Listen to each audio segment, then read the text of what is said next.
Hello, and welcome to Flashes of Lightning. This is the brand new series following in the footsteps of Cracking the Lightning Code, keeping on top of all the latest codename leaks and identity reveals for Hasbro's Power Rangers Lightning Collection line. I know, it's been weeks since PulseCon. I wasn't prepared, I spent a while working on the new logo and the backbone of the new checklist, and the more time passed, the more I felt it wasn't worth me doing this.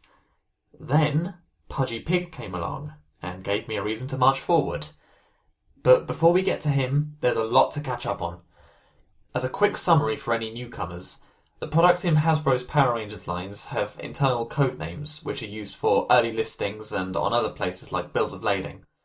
These are used to obscure the identities of products until Hasbro's ready to officially reveal them, or until they wind up on store shelves or displayed at foreign conventions.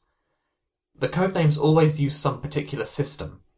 The previous two both took the final product name and substituted words, so with each new product we gained a clearer idea of what was what and steadily cracked the code.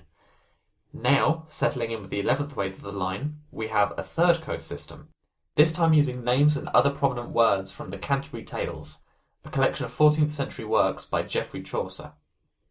Unlike the previous systems, there's no rhyme or reason to the individual code names. Each product is assigned a random name or word. It's completely opaque to any kind of meaningful deciphering.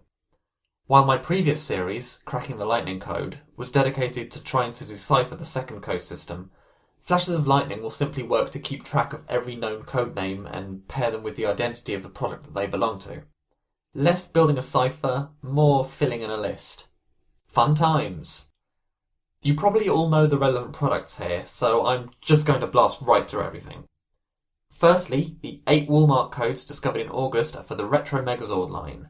Wave 1 is Mighty Morphin Dino Megazord, PRG RTZ Reeve, Mighty Morphin Thunder Megazord, PRG RTZ Plowman, Ninja Storm Ninja-Con, PRG RTZ Guildsman, and Lost Galaxy Galaxy Megazord, PRG RTZ Cook. With 4 more listings in this batch, we should be seeing a second wave at some point. I imagine RTZ could be an abbreviation of Retro Zord. Next up, PulseCon's reveals. The figures in Wave 11 are the identities of the first 4 of the original 16 Canterbury codes. Dino Fury Red Ranger is PRG Chaucer, Zeo Cog is PRG Pilgrim, Wild Force Lunar Wolf Ranger is PRG Prioress, and Dino Charge Pink Ranger is PRG Narrator. Do note that this solo Zeo Cog includes Zeo Blue's Power Tonfas, so anybody like me who wants Rocky to hack his weapons, you'll want to get your hands on this. Beyond that, we have brand new codenames for the other products revealed. For the new deluxe assortment, a hybrid line for both monsters and vehicles figures, Mighty Morphin Parantis Head makes a long-awaited appearance after Monsters Wave 2 was scrapped, now with the codename PRG DLX Merchant, while In Space Blue and Galaxy Glider is PRG DLX Shipman. I shouldn't have to point out that DLX means deluxe. Looking beyond the figures, we have the Lord Zed helmet. The codename for this is PRG DU Beowulf, and following the Retro Megazords and deluxe figures, I imagine DU is an assortment code for helmets. No codename just yet for the fantastic Zord Ascension Project Dino Megazord, but I'm sure we'll be hearing about one in the near future.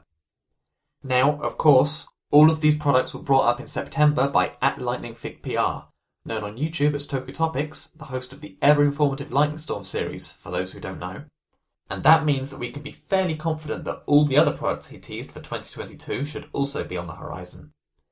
He's confirmed on Twitter that, as with Wave 1, we should be seeing a Mighty Morphin monster paired with a Ranger and Vehicle combo in each wave of the deluxe assortment. And, speaking of news he's brought us, it seems we have a Mighty Morphin Blue helmet and a Mighty Morphin Blue roleplay item coming soon too. No codenames yet, but we can add them to the batch of products to expect in 2022. Finally, the Ballad of Pudgy Pig. Yes, as you may have heard, this year's PulseCon exclusive is receiving an additional retail release, lacking many of the accessories of the exclusive version and maybe also being a slightly different shade of pink. The code for the retail Mighty Morphin Pudgy Pig is PRG BLT OCT Gutenberg. That's a very interesting codename. because it really reads like an older code. BLT was the code for Lightning Collection in the previous system, and it's not only not present in the new system, but there's no equivalent either. OCT is also from the previous system, a rarely used assortment code for Monsters figures. I first mentioned it with Mighty Morphin iGuy, whose full codename is PRG BLT OCT Charlemagne. Both Charlemagne and Gutenberg don't fit either the predominantly space and science theme of the previous code system, or the Canterbury Tales theme of the current one. At least not explicitly.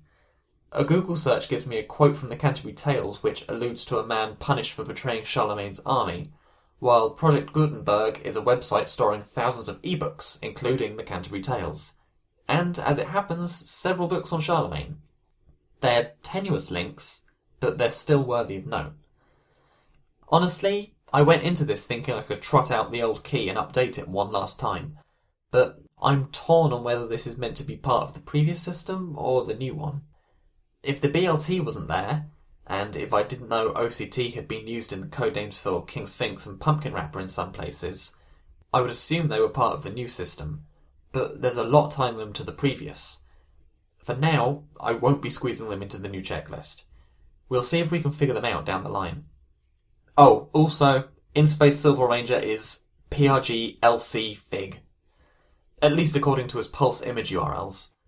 Looks like we'll never know what Silver was meant to be in the previous system. And that's us for the video. Here's the brand new checklist. This is available as an image in the description. I mean, it's not as useful as the key for the previous codenames, but hey, if you'd like to share it around, it's there. And it'll be updated with each subsequent video in this series. Let me know what you think of the upcoming product and this wild new code system in the comments. Thanks for watching.